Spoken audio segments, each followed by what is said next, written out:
Hello students, welcome to my channel in Aapki Pathshala. और आज हम अध्याय 6 सांख्यिकी का प्रश्नावली 6.3 करेंगे। तो चलिए बिना देरी के आज के इस वीडियो को स्टार्ट करते हैं। तो प्रश्नावली 6.3 में हम पहुँचे, उससे पहले हम कुछ जान लेते हैं बच्चों यहाँ पे कि प्रायिकता है ना, प्रोबेबिलिटी क्या होती है। ठीक है, तो देखो क्या होती है, मतलब संभावना है ना। देखो आज स्कूल की छुट्टी होने वाली थी कि अचानक तेज बारिश शुरू हो गई। ठीक है, बच्चे सोच रहे थे कि ऐसी तेज बारिश में घर कैसे जाएं। तभी मीना ने अनु से कहा कि अक्टूबर माह में इस बारिश की संभावना तो नहीं थी। अनु ने कहा कि संभावना नहीं थी, ऐसी बात नहीं है, संभावना कम थी। जैसे जुलाई के महीने में बारिश होने की संभावना ज़्यादा होती है, वैसे अक्टूबर या अप्रैल में बारिश की संभावना बहुत कम होती है। दैनिक जीवन में कई स्थानों पर संभावना का उपयोग किया जाता है। जैसे दो दलों के बीच खेल में कौन जीतेगा यह मालूम नहीं होता, परंतु अच्छे दल के जीतने की संभावना अधिक होती है। नीचे कुछ परिस्थितियाँ दी गई हैं, उनके घटने की संभावना अधिक है या कम लिखना है। ठीक है, पोलियो की दवा पिलाने पर पोलियो होने की संभावना क्या रहेगी बताओ? कम रहेगी ना। तो यहाँ पे क्या लिखोगे? कम। धूम्रपान से फेफड़े का कैंसर होने की संभावना क्या रहेगी? ज़्यादा रहेगी भाई। जो धूम्रपान करेगा उसको कैंसर होने की संभावना रहेगी। जहाँ वृक्ष अधिक होते हैं वहाँ वर्षा होने की संभावना क्या होती है? अधिक होती है। और जहाँ कम होती है वहाँ कम। ठीक है, मतलब कई सारे चीज़ों को हम देख कर, है ना, उनसे जो हमको तथ्य मिलते हैं, जो आंकड़े मिलते हैं, इस आधार पर भी बता सकते हैं कि ये चीज़ें होंगी कि नहीं होंगी। ठीक है, इसका मतलब क्या रिजल्ट आएगा करके हम बता सकते हैं। ठीक है, तो उसी को यहाँ पे क्या संभावना को क्या बताया गया है? प्रायिकता। ठीक, तो चलिए हम प्रश्नावली 6.3 की ओर बढ़ते हैं। ठीक, यहाँ पे उदाहरण दिए गए हैं कई सारे, आप लोग देख लीजिएगा। ठीक है, और यहाँ पे हम पहुँच गए हैं प्रश्नावली 6.3 पर। तो देखो, ताश की गड्डी से ईंट का पत्ता खींचने की प्रायिकता क्या होगी? ठीक, ताश की गड्डी में कितने होते हैं बच्चों पत्ते? 52 होते हैं। ठीक है, तो यहाँ पे पहले जितना टोटल संख्या जो रहती है ना किसी भी चीज़ की, उसको पहले अपन लिख देंगे। तो कैसे हल करेंगे? देखो, कुल पत्तों की संख्या कितना है? 52। वही चीज़ को यहाँ पे NS बराबर क्या है? 52। उसी चीज़ को लिखा गया, इसमें कंफ्यूज होने की आप लोगों को कोई भी जरूरत नहीं है। ठीक है, अब आगे देखिए, ईंट की संख्या कितनी है? 13। प्रायिकता हमको निकालना है, तो कैसे निकालेंगे? NE, है ना, इस संख्या को हम क्या करें? ईंट की संख्या लिखेंगे और बटे में क्या है? संख्या लिखेंगे N। ठीक है, तो 13/52 मतलब क्या? 13 चौके 52, 1/4 की संभावना है। ठीक है, क्या है? ईंट की संख्या 13, मतलब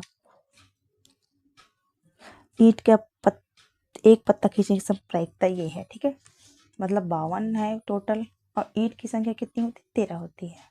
ठीक है, तो उसमें से हम क्या कैसे निकालें? हम उसको क्या किए? 13/52 लिख दिए, और क्या है? 13 एकम होगा और 13 चौके 52। ठीक, तो 1/4 की संभावना है। ठीक, अब प्रश्न नंबर 2 क्या है? देखो, एक थैले में 6 सफ़ेद, 11 लाल और 7 नीले रंग की गेंदें हैं। क्या है? गेंद। ठीक, उस थैले में से एक सफ़ेद गेंद निकालने की प्रायिकता क्या है? देखो 6 है, ठीक, सफ़ेद है, 11 लाल है, तो सबसे ज़्यादा क्या है? लाल है, और 7 नीला है। तो सफ़ेद गेंद निकालने की प्रायिकता बताना, संभावना मतलब कितनी होगी। ठीक है, तो देखो, सफ़ेद गेंद कितना है? 6, लाल है 11, नीली गेंद है 7। इन सबको जोड़ लिए कितना आया? 24 आया। ठीक, अब देखो, सफ़ेद गेंद की प्रायिकता निकालना है, इसलिए सफ़ेद गेंद कितना है? 6 है।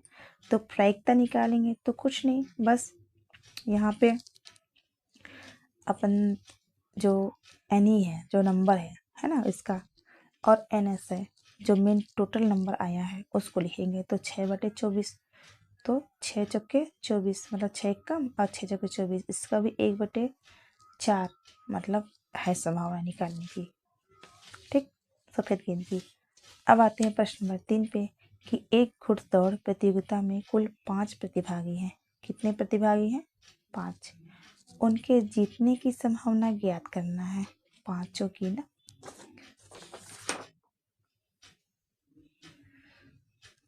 तो यहाँ पर देखो क्या है, कुल संख्या कितनी है सबकी, टोटल कितना है प्रतिभागी? 5 है। जीतने की संभावना क्या क्या है? 1 है। ठीक है, क्यों 1 है? क्योंकि कोई भी 5 में से कोई एक ही नहीं जीतेगा बच्चों। ठीक है, इसलिए 1 लिखा गया है। अब देखो क्या है प्रायिकता, मतलब 5 में से कोई एक जीतेगा तो क्या प्रायिकता रहेगी? 1/5 रहेगा, यही इसका आंसर है। ठीक है, अब आगे बढ़ते हैं।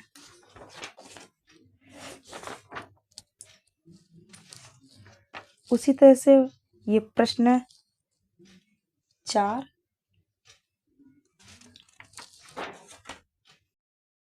चौथे ही क्या है, एक टोकरी में 10 सेब, 8 अनार और 12 अमरूद है ना। तो टोकरी में से एक सेब निकालने की प्रायिकता क्या होगी? ठीक है, तो सेब कितने हैं? 10, अनार 8, अमरूद 12, सबको जोड़ लिया, हो गया 30। ठीक है, कुल संख्या 30 हो गया। अब देखो सेब का निकालना है, तो सेब कितना है? 10 है। तो प्रायिकता अब संभावना निकालनी है, कितनी होगी? तो वही कुछ नहीं, 10/30 है ना। तो कितना? 10 से कम और ये और 10 तियाँ 30, तो 1/3 हो जाएगा। ठीक है, या सीधे सीधा 0 से 0 काट लो, 1/3 आ जाएगा। ठीक है, अब प्रश्न नंबर 5 आप लोगों के लिए क्या है, एक होमवर्क है। इसको आप करने की कोशिश करिएगा, नहीं बनेगा बताइएगा, कमेंट करिएगा, बता दूँगी। ठीक है, तो देखो पासे की एक उछाल में उसके शीर्ष पर सम संख्या आने की प्रायिकता बताना है। तो पासे में टोटल कितनी संख्या होती है, इसको आप लोगों को लिखना होगा, उसके बाद उसको आगे हल करना होगा। ठीक है, अब आते हैं प्रश्न नंबर 6 की ओर। यदि एक सिक्का उछालें तो उसमें चित आने की संभावना ज्ञात कीजिए और पट आने की संभावना भी ज्ञात करना है। चिटपट है ना, निकालते हैं ना, जैसे किसमें निकालते हैं? जब क्रिकेट मैच होता है ना। अब देखो कुल संभावना क्या है? 2। क्यों? क्योंकि एक चिट होता है और एक पट होता है, दो ही संभावना हुई ना, चिट आएगा या पट आएगा। ठीक है, चित आने की संभावना क्या है? 1, और चित आने की प्रायिकता निकालना है, तो क्या करेंगे? 1/2। क्यों 1/2? चित आने की संभावना है तो पहले उस संख्या को लिखेंगे जिसकी संभावना है, और टोटल कितनी संख्या उसको लिखेंगे 1/2। ठीक, अब उसी तरह से पटाने की संख्या क्या है? 1। भाई पट भी तो एक ही बार में आएगा, एक ही आएगा, तो प्रायिकता पटाने की क्या हो जाएगी? 1/2, मतलब दोनों की क्या होगी? 1/2 ही संभावना है। ठीक है, तो इसी के साथ आज का ये जो प्रश्नावली 6.3 भी पूरा होता है, और इसी के साथ ये अध्याय 6 भी पूरा होता है। उम्मीद करती हूँ बच्चों आप लोगों को आज की वीडियो अच्छा लगा होगा। अगर अच्छा लगा होगा तो इसे एक लाइक करिएगा, अपने दोस्तों से इस वीडियो को शेयर करिएगा और मेरे चैनल को सब्सक्राइब करिएगा। मिलते हैं नेक्स्ट वीडियो में, तब तक के लिए bye bye and take care. Jai Hind, जय भारत, जय छत्तीसगढ़।